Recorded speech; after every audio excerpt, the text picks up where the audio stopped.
If you give me your undivided attention for the next 20 to 30 minutes, I promise you I can show you how to rewire your brain, how to transform your life, how to change your mindset, your mentality, even your financial state. And I promise you, it's not a mindset trick, it's just psychology. What's going on, family, and welcome back to the channel. So most people don't understand, or most people don't even know that you can actually transform your life by just shifting your mindset.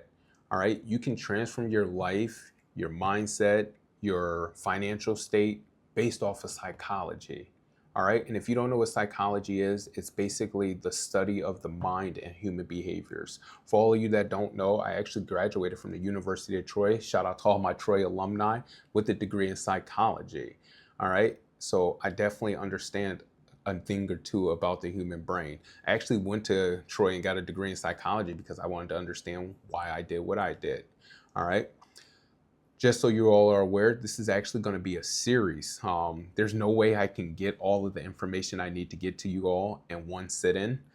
So this will be a series. It'll probably be a four video series. So definitely stay tuned to the series. That way we can help you elevate in life. You know, that's what we're all about on the channel. We're all about growth. We're all about elevating.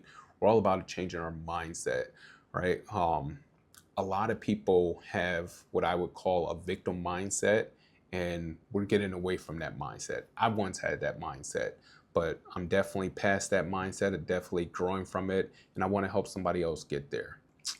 All right, so how do I transform my life? How do I transform my financial state? Because that's what everybody wants to do, I think. I truly feel like a lot of us, that's what we're super excited about. We're super excited about elevating to another level in life, right? Going from one place to the next level, or and it could be one or both, changing your financial state. All right. How do I make more money? How do I earn more money? How do I get out of debt? How do I change my current financial state so that I can live a more free, well-driven life, a more purposeful life? And it starts with the mind. All right. So the first topic that we're going to talk about with changing our mindset based on science is habit formation.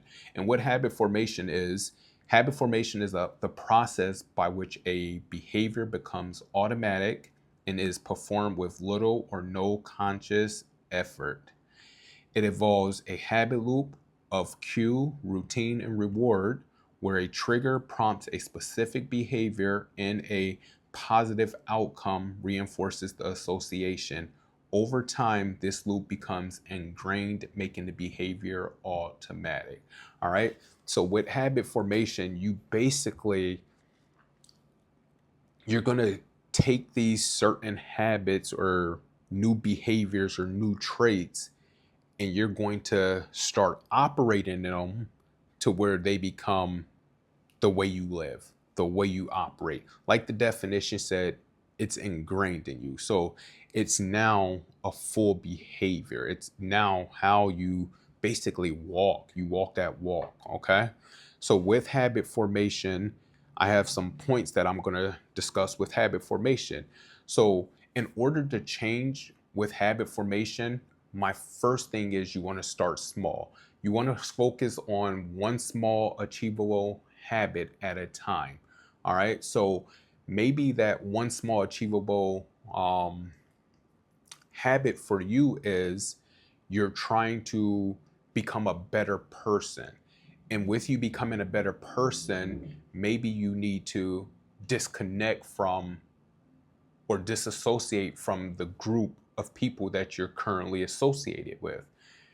You know, for me, I had to learn that if I wanted to be a better person, I had to get away from the crowd that I was hanging around.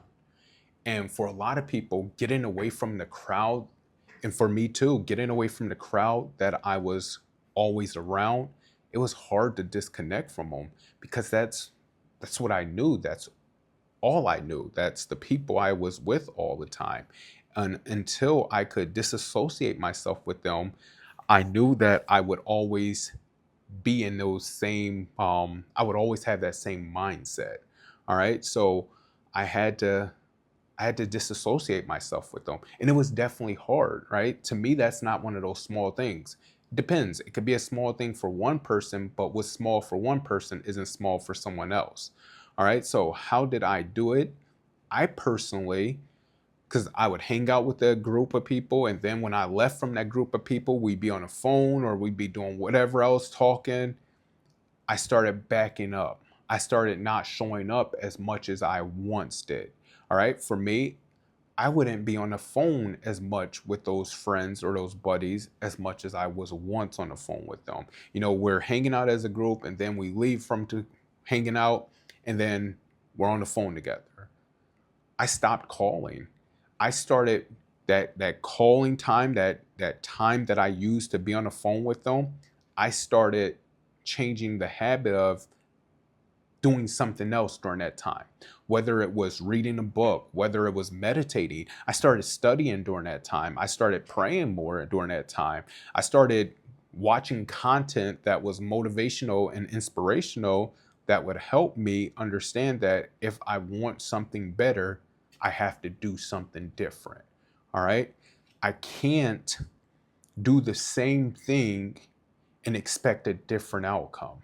There's no way that happens. All right. There's no way you can continue down the same the same route, the same trap, and you're going to get somewhere different or not get caught in the trap. In order to not get caught in the trap, you got to go a different direction. All right. So for me, that's what I started doing. I started doing something different, and that was a small win for me. All right. When I was on my debt journey, when I first initially started my debt journey started with the snowball method. The reason I used the snowball method is because with the snowball method, I didn't have to wait for delayed gratification. I could get that instant gratification by paying off that small bill, that small debt that I had. By paying it off, I got that quick win and I got that hit of dopamine that I needed to encourage me to, okay, let me keep at this. All right. So in that thing right there, in that trait, that topic of starting small, you basically start small and then work towards bigger items, right? It's like the saying, how do you eat a pie? You eat it one slice at a time. All right. When you go or when you try to transform your life or you set goals for your life to transform your life, you don't start off with your 5-year goal or your 10-year goal. You start off with a 30-day goal. You may start off with a week goal and then go 30 days, then 90 days, then 6 months, then a year, then 3 years, 5 years, and so on and so forth. But you don't go to something big when you're trying to change a habit. And that's where, with habit formation, starting small is the first thing that you want to do. Maybe it's you getting up early. Maybe you're somebody who you don't make your bed. Maybe your starting small is when you get up, the first thing you do is you make your bed. I actually, when I wake up every morning, my small win and part of my transformation was when I wake up every morning, I get up, I make up my bed, then I drop down to my knees, I pray, then I study my word. And that's a small win, and it's basically getting ingrained in me to do that. So I'm changing habits. All right. I used to be so caught up in social media and who messaged me, who DM'd me, or what happened. So the first thing I'm doing, I'm waking up and I'm scrolling. I'm death scrolling. Next thing I know, a whole hour's done passed, and all I've done is scroll social media. That's not a habit that I want. So in order to change your mindset, you got to change your habits. And the first thing you're going to do is you're going to start small. The next thing is you're going to create routines for yourself. So you want to establish consistent triggers to make new behaviors automatic. All right. What are those triggers that's going to make your new behaviors automatic? Something like a trigger for me to make a new behavior automatic was literally when I get out of bed, I make sure I place my slippers right next to my bed. So when I get out of bed, I turn and I slide my feet into my slippers. When I stand up, I then stretch. All right? The reason I'm saying this, and this may sound weird, but this is a trigger for me that makes me think in my mind, okay, let me make up my bed. Because there was one time where I wouldn't make up my bed. So I literally have my slippers right next to my bed. So I stand up, I put my slippers on, I stretch typically, and then I turn and look at my bed. Me turning and looking at my bed, the next reaction is, let me make up my bed. All right.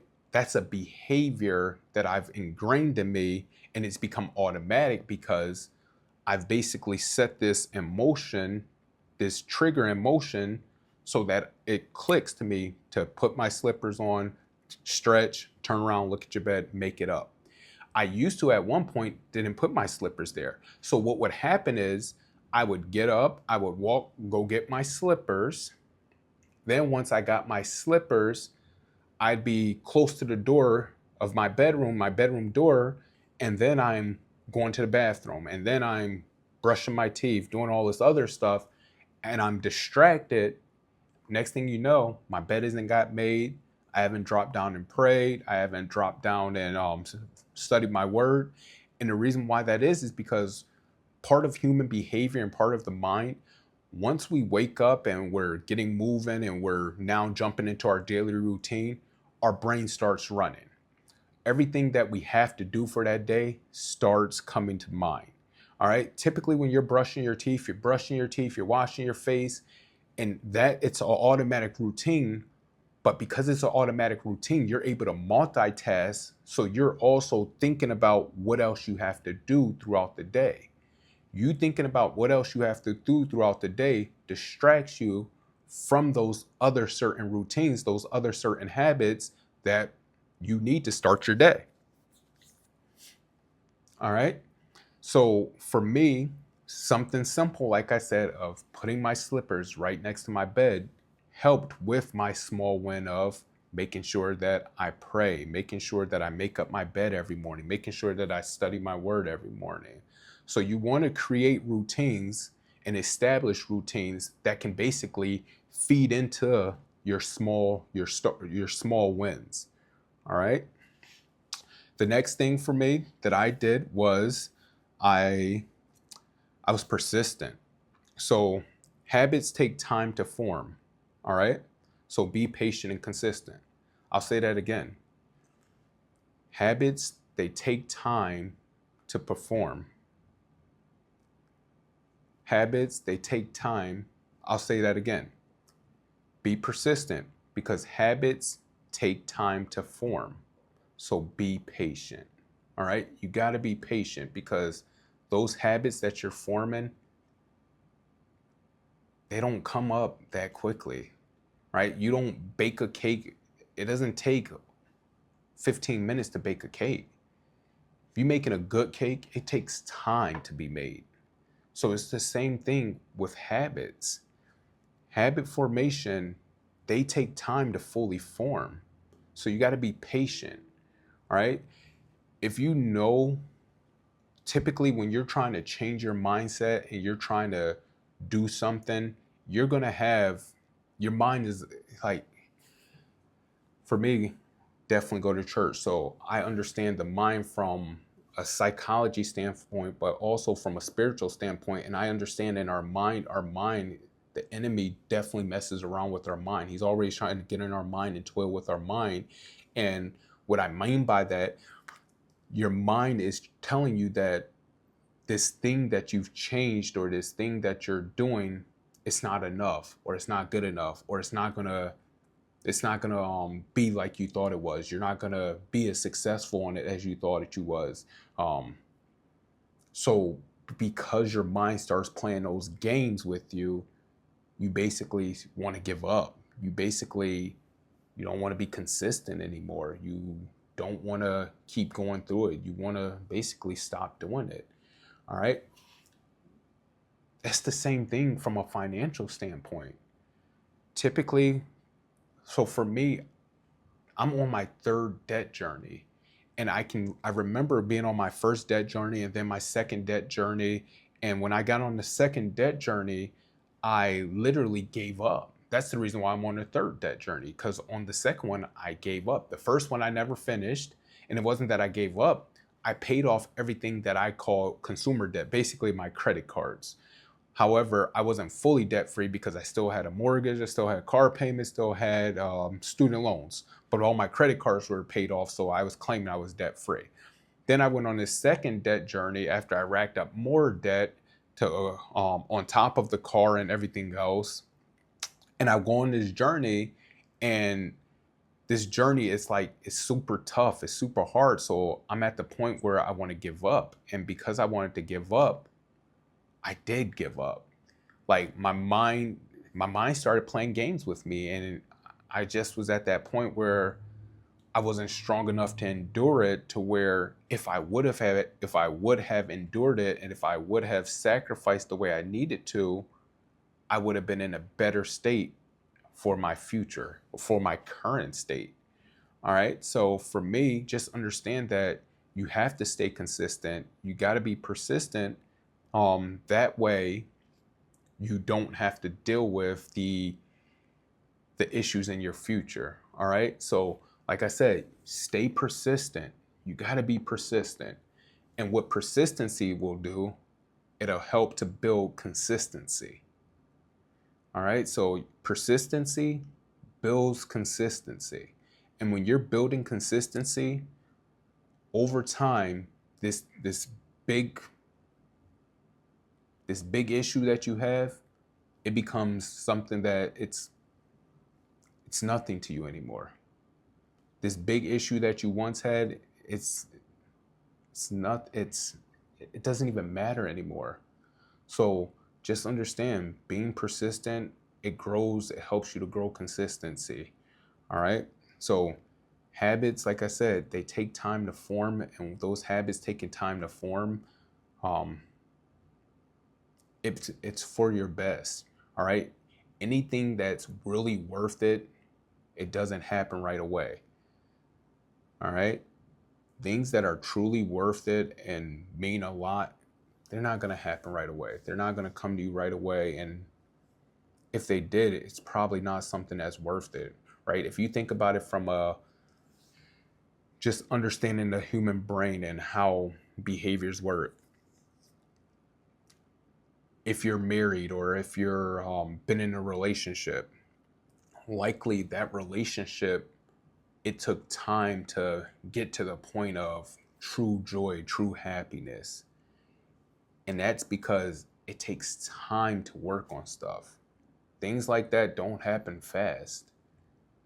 The things that you work on are the things that it's going to be it's going to be what's best for you. So you just got to understand that you have to work on it if you want it to grow. All right. And the last thing for habit formation would be focus on the process, not just the outcome. Enjoy the journey of building new habits. All right. You got to focus on the process. All right. You got to focus on the process and not just the outcome, because when you're focused on the process, you're going to enjoy the ride as you're going. All right. Again, if you're focused on the process and not just the outcome, you're going to be able to enjoy this ride. You're going to enjoy the growth that you're seeing in yourself. When you're just focused on the outcome, right, you're just worried about, how do I get there right now? It's taking too long. It's taking too much time. You know, I was being on my debt journey. There was a part of me where it's like, man, I know where I will be at from a financial standpoint at the end of the year. I just want life to hurry up and get to the end of the year. That way I can see the reward. However, I had to actually sit and think that I don't want that. I don't want life to just rush by and just get to the end of the year where I just get the reward, because if that happens, then I'm not able to truly understand the transformation and understand the change and the trials that have to happen to get there, right? You have to go through certain trials in certain things so that the habits, the transformation can become fully ready. And that transformation that becomes fully ready or fully done, that gears you and prepares you for the next chapter in your life. All right. If you don't know what that transformation or that change is because you're just so focused on the outcome and not the process, then you don't remember everything that you went through and everything you had to go through to get there. So you got to focus on that whole process. Enjoy the ride. Sit back and enjoy the ride. By you enjoying the ride of your transformation, of your growth, you're going to see where you're growing and you're going to be able to celebrate your small wins. And that's what you want to do. You want to be able to celebrate your small wins. You don't want to take anything for granted.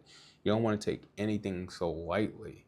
You know, for me, I paid off a bunch of debt this year, and paying off that bunch of debt, I was super excited about it during that time. But once I paid it off and it's like, okay, I paid it off. So what's next? It's like, man, I'm ready to get to my next stage. It's like, okay, I got to hurry up and get there. And I'm literally negating that, man, the amount of debt you just paid off in a 3-month period is like, it's almost like it's an untold story. Like that never happens. All right. And then I had another situation even at my job where I was awarded leader of the year on my job, and being awarded leader of the year, it was like this big thing. And I get the I didn't know I was going to get the award. I get the award. I'm super excited about it. And then that following weekend, I'm down and out. I'm beating myself up thinking like I'm not moving fast enough. I'm not growing fast enough. What do you mean you're not growing fast enough, Tyrone? You literally just was awarded leader of the year. You're going pretty fast. All right? But when you're just waiting and looking for the outcome, then the whole journey, you're missing it. So you got to slow down and you got to enjoy the journey. Enjoy your journey, because I promise you, through your journey, not only are you going to grow, not only are you going to learn, but you're going to become the person that God creates you to be throughout that journey. You're going to learn how to smile again. You're going to learn how to laugh again. You're going to learn how to be connected with God again. That journey is so important. Your financial journey of going from when you truly become debt free, your financial journey of being in debt to debt free, it teaches you how not to go back into that state. All right. Now, if you just rush through it and you don't understand that journey, then you may go right back into debt because you didn't really take in all of the everything that God was giving you throughout that whole ordeal. And if you don't take it in, it just passes you by. So you want to enjoy that ride. You want to sit tight, buckle up, and enjoy that ride, because by you enjoying that ride, it's going to come to an end. And when it comes to an end, you got to be ready for your next ride. All right. If you stuck around, definitely appreciate it. That means you liked the video. So definitely leave hit the like button. Definitely leave a comment. Want to know where you're at and what you think about this. Also, if you're new to the channel or if you're just seeing the channel for the first time, hopefully you'll subscribe to the channel. With that being said, peace.